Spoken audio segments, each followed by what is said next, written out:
probably seen this picture more times than you can count. Baby Lisa. It's an image that has haunted America, a tiny girl with her hands pressed against the glass. The look on her face almost begging the question, can you find me? Her parents say someone took her right out of her crib one fateful night in October. She hasn't been seen since. Now, many new allegations and facts about the case have been reported, but baby Lisa's parents haven't spoken publicly in over 3 months until today. I want to know who they think took baby Lisa, where they're looking, and why baby Lisa hasn't been found. 2 weeks after Lisa's disappearance, Deborah dropped what some said was a bombshell when she admitted to being drunk the night Lisa went missing. As I said, Lisa's parents, Deborah and Jeremy, have not spoken out in 3 long months. And they're joining us via satellite from New York with their attorney, Joe Tacopina. So, folks, thanks so much for being here. Let me start out by asking you, Deb, you guys haven't done any talking about this for the last 90 plus days. Tell me why. Well, we wanted them to be able to investigate, things to quiet down, have some leads looked into, and then when we were ready to, if they were going to be exhausted or nothing came of them, then we started doing media again, so that's why. All right. During that time, did anything come up that has shed new light? Is there anything that we don't know that during that 90 days did in fact develop? Yes, but I'm not going to speak about it. DrPhil, I could enlighten you a little bit on that. There were a lot of people coming forward, and there were some substantial leads that were developed, including 3, and I said repeat 3, witnesses who saw an individual in the area walking around various parts of that suburb of Kansas City with a baby in a diaper and nothing more at midnight, at 2 in the morning, at 4 in the morning. Mm-hmm. Independent, absolutely credible witnesses who don't know the family or anyone else made 3 independent sightings, and to me that is powerful evidence that there is leads that are out there that need to be followed. All right, now, and let's talk about these sightings that you're talking about. I understand that at least one of those, there's actually videotape of a person walking, and it was 45 degrees out, and I believe one of these sightings was a person in just a shirt and pants carrying a baby. No coat, no blankets, not anything, and 45 degrees out. Is that true? That's accurate. It's a direct trajectory away from the house. The first sighting was around, a little after midnight, close by to Deb and Jeremy's house. Then we see that videotape around 2 in the morning by a gas station, which is a little further away, but it's also near a wooded area right behind the gas station where you see that individual disappearing to. Okay. Very nearby a dumpster where there was a fire that night and scorched baby clothes were in. Then a little further down the road, about 2 hours later, Mike Thompson, another individual witness, driving, sees a man matching the same description as the individual by the Irwin home, carrying a baby with just a diaper on. I mean, that is, DrPhil, I've been a prosecutor, defense lawyer. That is pretty powerful evidence that there are answers out there. So your theory is that these 3 sightings are very likely the same person, and they're in a trajectory away from the house that at a walking pace would have put these people in position A, B, and C, moving away from the home, and with an eyewitness saying they had a baby in their arms. Multiple eyewitnesses, that's right. Okay, right, 3 different eyewitnesses, okay. Jeremy, what's your theory about what happened here? All I know is that someone came into our house and took her for some reason. This is the computer room. The window was open that night, so it was easy to get in. This corner piece right here was bent. The entire window was off track, leading us to believe that this had to be the point of entry. This is the kitchen. So if they came in through the window, they'd have to come through the kitchen. This is where our phones sat, right here with this light on. This is my boys' room right here. Both of them were sleeping in bed with me that night. And this is Lisa's room. It's pretty much the same way it was the night she was taken. Pretty much the only thing that I'm guilty of is drinking too much. And even when she comes back, that's something that I have to live with. That I might have heard something and been able to stop them. But that has been blown so far out of proportion to me being an alcoholic, which I'm not, or me being a neglectful parent, which I'm not. I have always put my kids first, and all three of my kids mean everything to me. And just that entire scenario of me drinking outside with a friend when Lisa was sleeping, and my boys were laying down watching a movie, has been blown into such a theatrical, giant theory fest. I mean, everything from I did drugs and then I drank, and something about my anxiety medication mixing with the alcohol, which it didn't, and it's not a narcotic. There's theories online that my brother was involved, that he came back over after he left that day, that Jeremy left work early. I mean, it's insane. It's what blows my mind is that the internet can be so helpful in spreading the word, but it can also make way for giant rumor mills. Well, all eyes have been on the missing baby Lisa case, including the eyes of private investigator Bill Stanton, or Wild Bill as he is often referred to. Now, Bill says he was hired by a philanthropic benefactor to find baby Lisa and or bring resolution to the Irwin Bradley family. What can you tell us about who this benefactor is and why they're stepping up in this way? Well, first, I want to thank you because you've obviously done your homework and you're really dedicating time to this case. And I really appreciate it, as I'm sure the family does.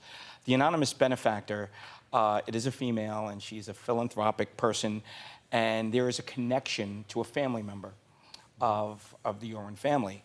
And I was watching just like everyone else, and she called me up and she said, "You know someone, I introduced you to this person." And she said, "I want you to go out there and find that baby." She said, "You do what you do and get this baby back." And she has been behind this effort with me 110% the whole way. And it's my understanding that you said, "I will take this case," with the understanding that if it leads right back to these parents, that's just where it leads. That's right. I did not want to take this case for the parents because, quite frankly, when I got on that plane, I thought they did it. We all know statistically, people that are in this game know there's a high percentage that it was more than likely the mother and or father.